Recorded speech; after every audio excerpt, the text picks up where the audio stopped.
A paz do Senhor para os irmãos. Meu nome é Ismael, né? E este é o segundo vídeo do curso de Apocalipse, né? Nós já demos início no primeiro vídeo. Nós estamos estudando os pré-requisitos, né? Para que nós possamos entender o livro de Apocalipse. Então, no primeiro vídeo, nós estudamos sobre as festas de Deus, né? Eu te peço que, caso você ainda não tenha assistido, vá lá, né? Assista esse primeiro vídeo.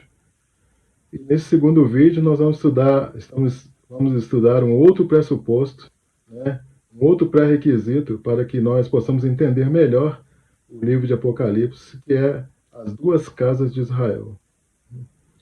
É um assunto que a gente não vê muito falar nas igrejas, mas é um assunto extremamente importante e que vai abrir a nossa mente não só para entender o livro de Apocalipse, mas para podermos entender também outros livros das Escrituras. Então é um assunto assim bastante importante, né? Peço aos irmãos que nos acompanhem até o final. Nós vamos ler aqui bastante passagens bíblicas, né? E é importante que a gente leia para nós podermos fundamentar melhor o nosso entendimento a respeito desse assunto. Amém, irmãos? Então, sem mais delongas, né? Vamos estudar aqui o segundo pré-requisito, né? Do estudo de Apocalipse, cujo título é As Duas Casas de Israel. Amém? Então peço a você que abra sua Bíblia, né? Acompanhe junto com a gente. É importante você estar acompanhando junto com a gente a leitura da Palavra de Deus para que você possa entender melhor, né? Então tudo começou, irmãos, esse assunto das duas casas de Israel, ele começou a partir ali do momento em que Jacó, né, já estava bem adiantado em idades, já estava bem velhinho, e ali então ele começou, né, a fazer a distribuição da sua herança, né? Então esse assunto das duas casas de Israel começa exatamente naquele período.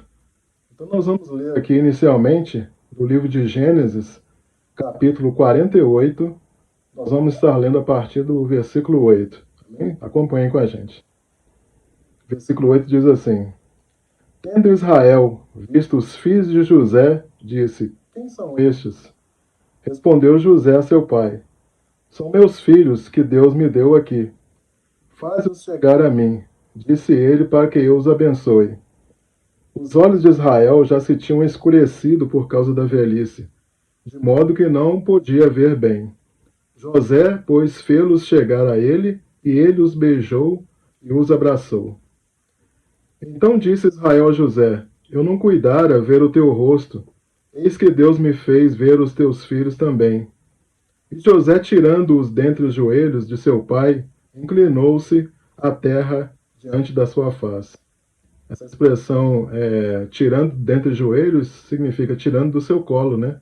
Tirando do colo de Jacó. Aí, versículo 13. Depois tomou José ambos, a Efraim na sua direita, à esquerda de Israel, e a Manassés na sua esquerda, à direita de Israel, e fê-los chegar a ele. Mas Israel estendeu a mão direita e a pôs sobre a cabeça de Efraim, que era mais novo, e a sua esquerda sobre a cabeça de Manassés, cruzando assim as mãos, não obstante ser Manassés o primogênito. E abençoou a José, dizendo: O Deus em cuja presença andaram meus pais, Abraão e Isaque, o Deus que me sustentou durante a minha vida até este dia. O anjo que me tem livrado de todo mal, abençoe estes rapazes. Seja neles chamado o meu nome, e o nome de meus pais, Abraão e Isaque, e multipliquem-se como peixes em multidão no meio da terra. Então esse versículo aqui é bastante interessante, né? Porque o que ele está falando aqui, né? Ele está falando que os filhos de José, né? Eles deveriam o quê? Se multiplicar como peixes, né, diante da terra. E nós vamos ver que essa bênção aqui, ela vai cair exatamente sobre Efraim, que era o filho mais novo de José, né? Essa bênção de se multiplicar como peixes, né? Ela vai cair sobre a vida de Efraim. Continuando, verso 17. Vendo José que seu pai pusera a mão direita sobre a cabeça de Efraim, foi-lhe isto desagradável, e tomou a mão de seu pai para mudar da cabeça de Efraim para a cabeça de Manassés.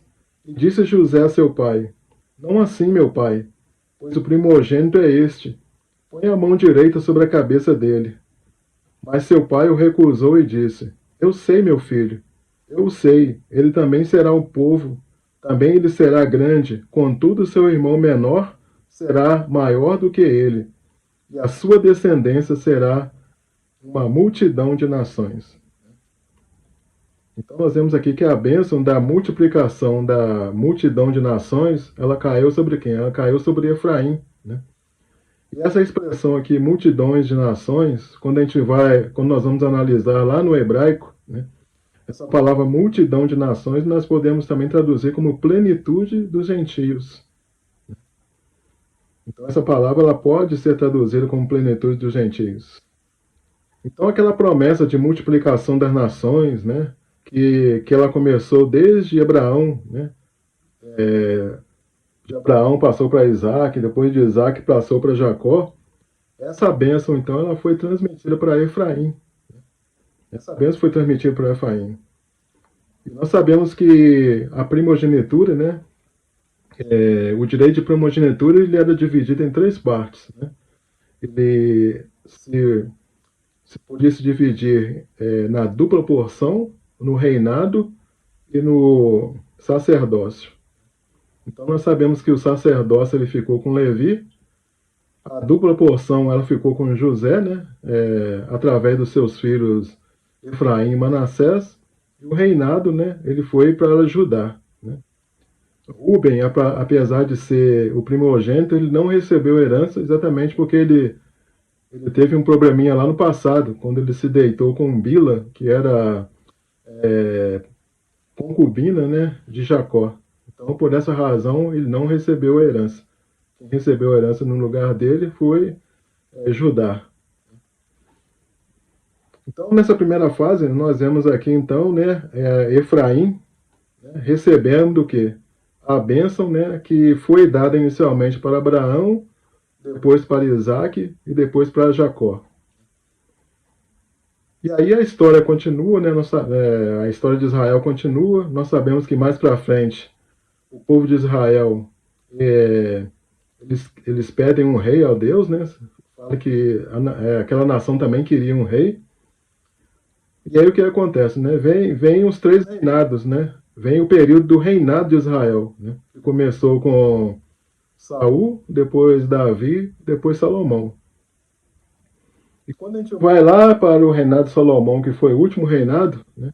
Quando nós vamos lá para a 1 Reis, capítulo 4, versículo 21, a palavra de Deus diz assim: Dominava Salomão sobre todos os reinos, desde o Eufrates até a terra dos filisteus, e até a fronteira do Egito, os quais pagavam tributo e serviram a Salomão todos os dias. Então nós vemos que desde quando se iniciou o período dos reis lá em Israel, né, que foi mais ou menos por volta do ano de 1050 a.C., né, então durante todos os reinados de Saul, Davi e Salomão, que fala do reino unificado, né, das 12 tribos, a palavra de Deus diz que Israel prosperava. Né? Então Israel prosperou durante todos esses três reinados. E nós vemos que na palavra de Deus, antes de Salomão assumir o reino, Davi deu a ele uma advertência, né, para que ele pudesse ser bem sucedido no seu reinado. Aí quando nós vamos lá para 1 Reis capítulo 2, a partir do verso 1, diz o seguinte: Aproximando-se os dias da morte de Davi, deu a ele ordens a Salomão, seu filho, dizendo: Eu vou pelo caminho de todos os mortais. Coragem, pois, e ser homem. Guarda os preceitos do Senhor teu Deus, para andares nos seus caminhos, para guardares os seus estatutos e os seus mandamentos, e os seus juízos e os seus testemunhos, como está escrito na lei de Moisés, para que prosperes em tudo quanto fizeres e por onde quer que fores. Para que o Senhor confirme a palavra que falou de mim, dizendo: Se teus filhos guardarem o seu caminho para andarem perante a minha face, fielmente de todo o seu coração e de toda a sua alma, nunca te faltará sucessor ao trono de Israel. Então essa foi a exortação, né, a palavra que Davi deu ao seu filho, né, Salomão, antes dele assumir o reinado. Mas aí quando nós começamos a ler a história do reinado de Salomão, né, o que estava acontecendo no reinado de Salomão, né? A palavra de Deus diz que o rei Salomão ele começou a amar muitas mulheres estrangeiras, né? Então, além da filha de Faraó, né, nós podemos ver na palavra de Deus que Salomão amou mulheres moabitas, amonitas, edomitas, sidônias, etéias, né? Todas aquelas nações que o Senhor tinha falado aos filhos de Israel, né, para não chegar até elas, né? Então, Salomão fez exatamente, né, o que Deus tinha dito que era para não fazer. E no tempo da velhice de Salomão, o que aconteceu? As suas mulheres, elas começaram a perverter o coração de Salomão, né, para poder seguir outros deuses. E naquele momento já o coração de Salomão já não era perfeito, né, de acordo com o que Deus tinha falado, né, através de Davi, né, para que o coração de Salomão seja voltado para Deus. Aí, por causa disso, o que aconteceu com o reinado de Salomão? Por causa desse comportamento, né, de Salomão, o que aconteceu com ele? Aí nós temos relatado lá em livro de 1 Reis, capítulo 11, versículo 9, que diz assim: Pelo que o Senhor se indignou contra Salomão, pois desviara o seu coração do Senhor, Deus de Israel, que 2 vezes lhe aparecera, e acerca disso lhe tinha ordenado que não seguisse outros deuses. Ele, porém, não guardou o que o Senhor lhe ordenara. Por isso disse o Senhor a Salomão: Visto que assim procedestes e não guardaste a minha aliança, nem os meus estatutos que te mandei, tirarei de ti este reino e darei a teu servo. Contudo, não o farei nos teus dias. Por amor de Davi, teu pai, da mão de teu filho tirarei. Todavia não tirarei o reino todo. Darei uma tribo a teu filho, por amor de Davi, meu servo, e por amor de Jerusalém que escolhi. E aí, quando a gente vai analisar a palavra de Deus, a gente vai perceber que quem é esse servo, né? Quem é esse servo a quem seria dado um pedaço, né, do reino? Porque aqui Deus está falando que ia dividir o reino de Salomão. Essa pessoa a quem seria dado um pedaço do reino se chama Jeroboão. E é interessante que Jeroboão ele era um efraimita, ou seja, ele veio da tribo de Efraim, né? Que seria o quê? Que seria dado a esse Jeroboão, né, as 10 tribos de Israel, né? Então parece coincidência, mas não é, né? Exatamente, né? Aquela bênção que foi dada a Efraim lá no início, né? Agora assume o reino do norte um efraimita, né? Que foi escolhido o quê? Para reinar o reino do norte. Então nós vamos ver agora, irmãos, a confirmação de que Efraim ele ficaria com as 12 tribos do norte. A palavra de Deus também nos traz essa informação. Lá em 1 Reis, capítulo 11, versículo 28 a 32, diz assim: Ora, vendo Salomão, que Jeroboão era homem valente e capaz, moço laborioso, ele o pôs sobre todo o trabalho forçado da casa de José. Essa expressão aqui, casa de José, né, é equivalente à casa de Israel. Sucedeu nesse tempo que, saindo Jeroboão de Jerusalém, o encontrou o profeta Aías, o silonita. No caminho, esse se tinha vestido de uma capa nova, e estavam sós os dois no campo. Aías pegou na capa nova que tinha sobre si e rasgou-o em 12 pedaços.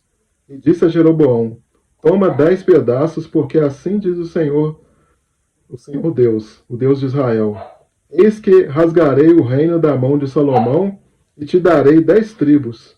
Porém, ele terá uma tribo por amor de Davi, meu servo, e por amor de Jerusalém, a cidade que escolhi de todas as tribos de Israel.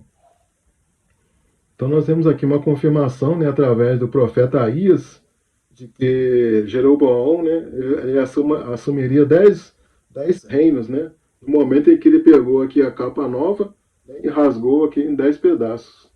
Ou seja, simbolizando que Jeroboão iria ficar com 10 partes, né, do reino de Israel. E aí, irmãos, depois a gente vai ver agora, pela palavra do Senhor, a confirmação de que tudo isso aqui, tudo isso que estava acontecendo aqui, já fazia parte do plano de Deus. Todo esses fatos que nós narramos aqui, Deus já estava planejando tudo isso. Né? Aí quando a gente vai lá no livro de 1 Reis, capítulo 12, versículo 20, diz assim: Tendo ouvido todo Israel que Jeroboão tinha voltado, mandaram chamá-lo para a congregação e o fizeram rei sobre todo Israel. Ninguém seguiu a casa de Davi, senão somente a tribo de Judá. Vindo, pois, Roboão a Jerusalém, reuniu toda a casa de Judá e a tribo de Benjamim, 180.000 escolhidos, destros para a guerra, para pelejar contra a casa de Israel, a fim de restituir o reino a Roboão, filho de Salomão.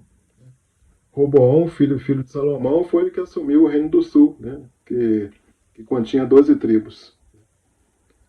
Porém, veio a palavra de Deus a Semaías, homem de Deus, dizendo: Fala a Roboão, filho de Salomão, rei de Judá, e a toda a casa de Judá, e a Benjamim e ao resto do povo, dizendo: Assim diz o Senhor: Não subireis nem pelejareis contra vossos irmãos, os filhos de Israel. Cada um volte para a sua casa, porque eu é que fiz isto. Então o Senhor dizendo: Eu é que fiz isto. E obedecendo eles a palavra do Senhor, voltaram como estes lhe ordenaram. Então a gente vê aqui que tudo isso aqui que está acontecendo aqui foi exatamente, né? Tudo estava já no plano de Deus para que tudo isso acontecesse. Né? Então, fazendo um resumo aqui, né, para facilitar o entendimento dos irmãos, né? Então nós vimos que Roboão, né? Roboão, ele era um judeu, filho de Salomão. Ele fica com a casa de Judá, né, que ficou com as duas tribos, Judá e Benjamim. E esse reino de Judá, a sua capital é Jerusalém. Né, e a partir desse momento, então, né, as pessoas que nascessem nesse reino, elas ficaram sendo conhecidas como judeus. Né, a partir desse momento que foi, né, instituído, né, o reino de Judá. Jeroboão, que era um efraimita, né, ele foi constituído rei da casa de Israel, né, que também é chamado de casa de Efraim ou casa de José. Né, a gente vai ver esses três termos aparecem na palavra de Deus, né, casa de Israel, casa de Efraim e casa de José. Né. Esses três nomes aparecem como sendo o reino do norte. Então o Jeroboão então ficou com essas outras 10 tribos. E a capital desse reino do norte era Samaria. Né? E a partir dessa divisão, então, aquele povo então ficou conhecido como samaritano. Então, o povo do rei de Judá ficou conhecido como judeus, e o povo do reino do norte ficou conhecido como samaritanos, né? Porque a capital do reino do norte era Samaria. Né? Então, após a divisão do reino, ficou dessa forma, né? Casa de Israel, 10 tribos do norte, sob o reinado de Jeroboão, né? E a gente vai ver que esse reinado de Jeroboão, ele começou rapidamente a cair na idolatria, né? A adorar outros deuses, né? E já deixando, né, de lado o Deus de Israel. E aí, durante a história, a gente vai ver que no contexto ali da história de Israel, no contexto dos dois reinados, né? As festas e o sacrifício, né, eles eram feitos onde? Em Jerusalém, né, que era a capital do Reino do Sul. Ou seja, todas as pessoas elas tinham que ir para Jerusalém para adorar, inclusive os que eram do Reino do Norte. Aí, vendo Jeroboão que isso estava acontecendo, que as pessoas desciam para o Reino de Judá para poder fazer sacrifício e adorar a Deus lá em Jerusalém, o que Jeroboão fez então? Jeroboão, então, ele fez 2 bezerros de ouro, né, para as tribos do norte adorarem no lugar de Yahvé, né, porque ele estava exatamente com receio de que as pessoas voltassem para lá, para o reino do sul, e aí finalmente Roboão ficaria com os 2 reinos, né, juntaria os 2 reinos, né, e ele perderia o reino. Né. Então ele mandou então fazer esses 2 bezerros de ouro, né, e constituiu também sacerdotes, outros sacerdotes que não eram da tribo de Levi, né, para serem sacerdotes ali no Reino do Norte. Então, irmãos, toda essa idolatria, né, toda essa idolatria que aconteceu lá no Reino do Norte, né, ela teve consequências, né? Ela fez com que a casa de Israel, essas 10 tribos, né, que eram chamadas casa de Efraim, elas fossem tomadas pelos assírios no ano de 721 a.C. Então, cerca de 200 anos depois que houve a divisão dos reinos, houve a invasão do povo assírio nesse reino do norte. E os assírios, então, eles conquistaram o reino do norte, né? Conquistaram a casa de Israel. E foi fácil essa conquista, por quê? Porque o povo de Israel já estava acostumado a adorar outros deuses, né? E o reino do norte assimilou facilmente, né, esse costume do povo assírio, né, de ser idólatra. E o povo de Israel, com isso, ele foi perdendo aos poucos a sua identidade. Porque como que acontecia, né, a invasão do povo assírio? Né? Eles misturavam os povos, né, pegavam povos da casa de Israel e espalhavam por todo o mundo. E pegavam povos de outras nações e traziam para a casa de Israel. Com isso, o povo ficou misturado. Então, nós sabemos que mais tarde, né, acompanhando a história, o que aconteceu? Mais tarde, né, os assírios eles foram conquistados pela Babilônia, depois a Babilônia foi conquistada pelo Império Medo-Persa, depois o Império Medo-Persa pelos gregos e depois pelos romanos. Né? E esse povo, então, foi se espalhando, né? Esse povo de Israel foi se espalhando por toda a Europa, por toda a Ásia, né? Onde que eles iam levando esse sangue, né, da casa de Israel. E depois, então, mais para frente, nós vamos ver, então, que esse povo, então, ele foi espalhado, né, por toda a terra, né? Cumprindo exatamente o que? A promessa que foi feita por Abraão, Isaac e Jacó.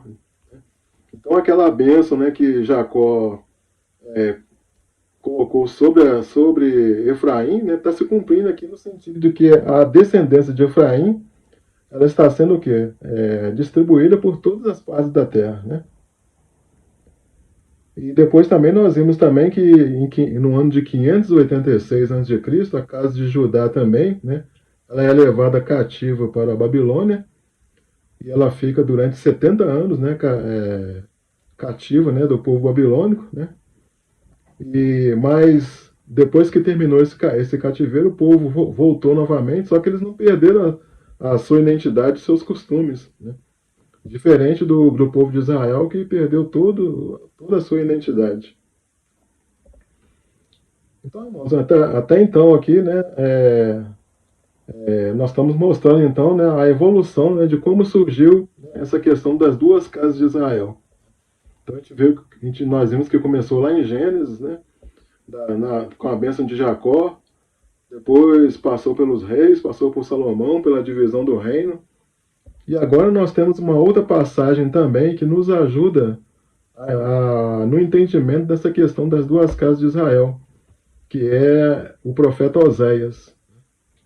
Então nós sabemos que o profeta Oséias ele era contemporâneo de Isaías, né? Isso é fácil a gente perceber, né? Se você olhar Oséias 1 versículo 1, Isaías 1, versículo 1, você vai ver que Oséias e Isaías são contemporâneos. Né? E nós sabemos que Oséias ele se casa com uma prostituta chamada Gomer. Né? Por que Deus faz com que Oséias se case com uma prostituta?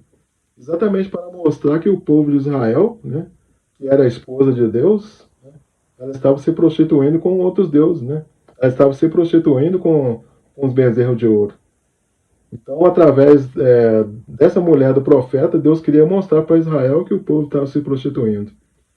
E nós vamos ver que através dos 3 filhos que Oséias teve com essa prostituta, tem exatamente o significado da casa de Israel. Né? Vamos ler aqui, né, começar a ler em Oséias capítulo 1, né? Acompanhe na sua Bíblia. Né? Oséias capítulo 1, nós vamos ler a partir do versículo 3, que diz assim: Foi, pois, e tomou a Gomer, filha de Diblaim, e ela concebeu e lhe deu um filho. E disse-lhe o Senhor: põe-lhe o nome de Israel, porque daqui a pouco visitarei o sangue de Israel sobre a casa de Jeú e farei cessar o reino da casa de Israel. Então, essa palavra de Israel, que foi o primeiro filho de Oséias, ela significa Deus semeia ou Deus espalha. Ou seja, foi exatamente o que Deus fez com o povo de Israel, né? Espalhou o povo por toda a terra. Então, esse primeiro filho de Oséias teve esse significado, né? Mostrando dando para a gente o que é a compreensão, né, do que é a casa de Israel. Então, esse primeiro filho dele significa Deus semeia ou Deus espalha. Aí no versículo 6 diz: e tornou ela a conceber e deu à luz a uma filha. E Deus disse: põe o nome de Loruama, porque eu não tornarei mais a compadecer-me da casa de Israel, mas tudo lhe tirarei. Então agora Oséias teve uma filha, né, chamada Loruama. E o que significa Loruama? Loruama significa desfavorecida, não amada. Né? Ou seja, sem compaixão, sem piedade. Exatamente, né, o que aconteceu, né, com a casa de Israel, né, no momento em que a casa de Israel ela começou a adorar outros deuses, né? Então, qual que é a visão de Deus sobre a casa de Israel, né? Uma visão de desfavorecida, de não amada. Então, a gente viu aqui então que o Osés, então, né, junto com essa prostituta Gomer, teve filhos, né? E esses filhos da prostituição, né, exatamente está mostrando que características, né, da casa de Israel se desviando de Yahvé, né? Aí quando nós vamos lá para Oséias 1,7 diz assim: mas da casa de Judá me compadecerei e o salvarei pelo Senhor seu Deus, pois não salvareis pelo arco, nem pela espada, nem pela guerra, nem pelos cavalos, nem pelos cavaleiros.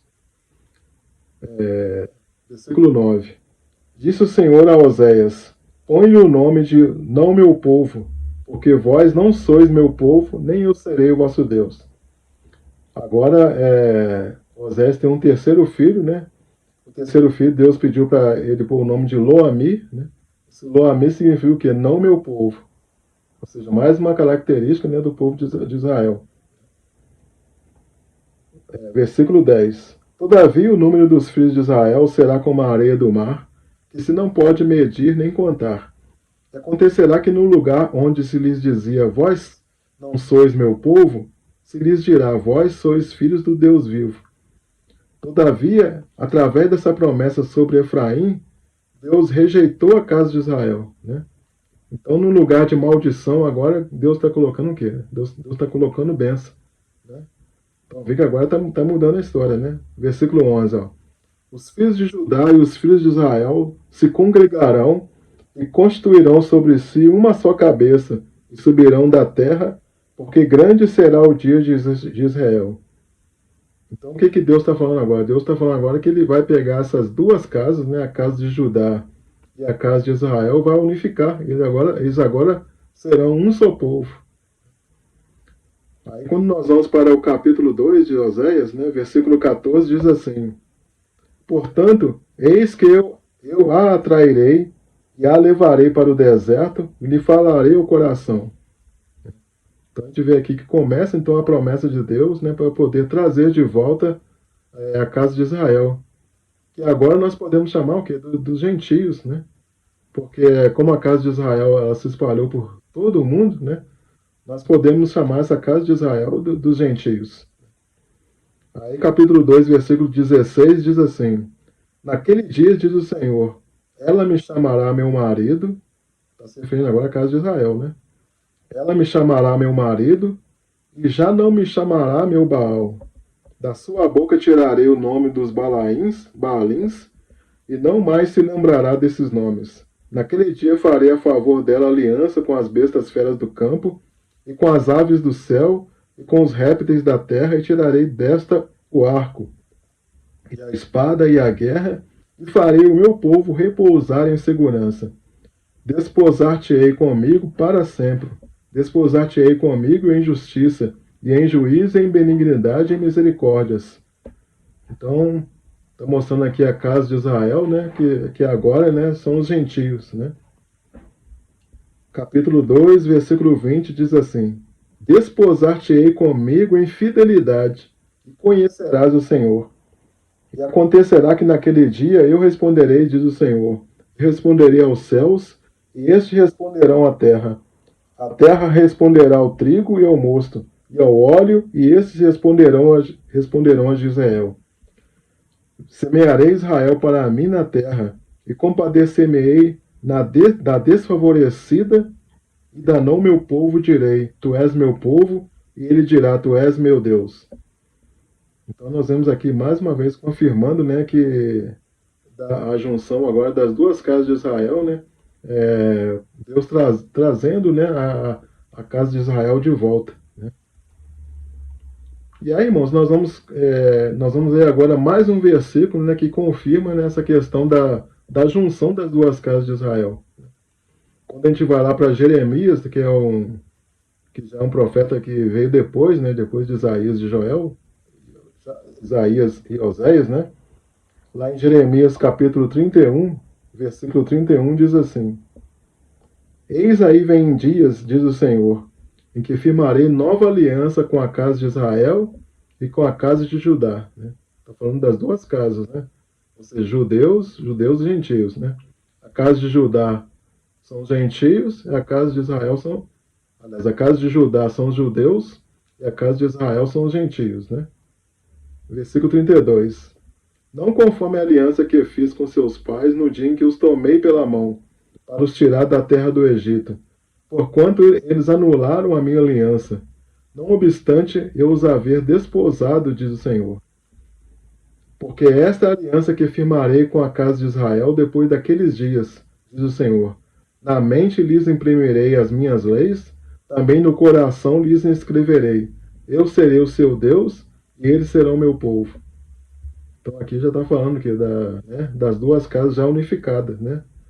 Está falando a volta das 12 tribos, ou seja, né, judeus e gentios, né? As duas casas juntas. E quando a gente vai agora lá pro Novo Testamento, né, a gente vai ver exatamente o cumprimento disso, né? Lá Pedro, né, ele fala exatamente do cumprimento, né, da junção dessas duas casas de Israel. Quando a gente vai lá para 1 Pedro, né, primeira carta de Pedro, capítulo 2, versículo 9, diz assim: Vós, porém, sois raça eleita, sacerdócio real, nação santa, povo de propriedade exclusiva de Deus, a fim de proclamar as virtudes daquele que vos chamou das trevas para a sua maravilhosa luz. E agora veja o versículo 10, que diz. Está falando aqui sobre né, as duas casas, né? Vós sim, versículo 10, né? Vós sim que antes não erais povo, mas agora sois povo de Deus, que não tinhais alcançado misericórdia, mas agora alcançaste misericórdia. Então, o que é interessante, né, que Pedro aqui ele faz referência lá, né, o que Oséias tinha dito, né, a respeito da casa de Israel, e agora ele traz para cá, né, falando agora da junção, né, das duas casas, né, tanto de judeus quanto de gentios. Então, irmãos, qual foi o plano de Deus, né, então, né, para essa questão das duas casas de Israel, né? Nós vemos que Deus pegou, então, as 12 tribos, né, desmembrou essas 12 tribos em casa de Judá e casa de Israel, né, lançou uma profecia, né, no sentido que Deus iria rejeitar as 10 tribos, né? Então, Deus inicialmente rejeitou as 10 tribos, porque essas 10 tribos estavam cultuando outros deuses, suportou a rebeldia da casa de Judá, né? Porque a casa de Judá foi rebelde a ponto deles serem levados, né, cativeiros para a Babilônia, né? Mas ele suportou a rebeldia da casa de Judá porque dali teria que se levantar o leão, né, para restaurar todas as coisas, né? Teria que se levantar Cristo, né, da tribo de Judá.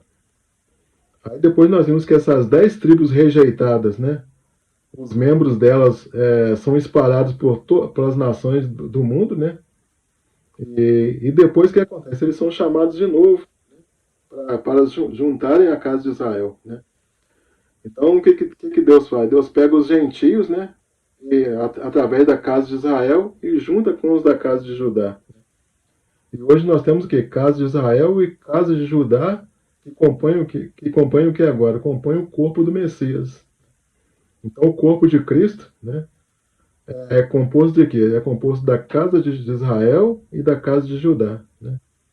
Exatamente o que diz lá em Oséias, né, que nós já lemos, capítulo 1, versículo 10, que diz assim, ó: Todavia o número dos filhos de Israel será como a areia do mar, que se não pode medir, nem contar. E acontecerá que no lugar onde se lhes dizia, vós não sois meu povo, se lhes dirá, vós sois filhos do Deus vivo. Os filhos de Judá e os filhos de Israel se congregarão e constituirão sobre si uma só cabeça, e subirão da terra, porque grande será o dia de Israel. Então nós vemos aqui, irmãos, essa questão aqui das duas casas de Israel, né? É um assunto interessante, porque a partir do entendimento dessa questão das duas casas de Israel, a gente vai poder compreender bastante passagem, né, lá de Apocalipse, né? Não só de Apocalipse, mas também de outros textos da palavra de Deus. A nossa compreensão muda, né, a partir do momento em que a gente entende essa questão das duas casas de Israel. Então, muitas vezes, as pessoas leem, né, um determinado versículo, está lá escrito casa de Israel, ele pensa que está se referindo aos judeus, né? Mas muitas vezes está se referindo que a judeus e gentios. Mas para a gente entender essa questão, a gente tem que entender a questão das duas casas de Israel para nós podermos fazer o quê? Uma interpretação correta de determinadas passagens, né? Então, irmãos, a gente encerra aqui, né, com essa questão das duas casas de Israel, com esse segundo pré-requisito para nós podermos entender, né, o livro de Apocalipse. E eu peço aos irmãos, então, né, que estudem, né, vejam também o primeiro vídeo, né. Se você não compreendeu, né, você volta e estuda novamente, né, acompanhe todas as passagens bíblicas, né, que é importante para você poder compreender, né. E eu peço, né, e agradeço a você, né, que ficou aqui até o final, né. Peço que você, né, se você ainda não é inscrito no canal, peço que você se inscreva, né, deixe o seu like se você gostou do vídeo e até os próximos vídeos, né. Nós vamos estar falando agora mais ainda outros pré-requisitos necessários para que nós possamos verdadeiramente entender o livro de Apocalipse. Amém, irmãos? Eu agradeço a todos e ficam todos na paz do nosso Senhor Jesus Cristo. Amém?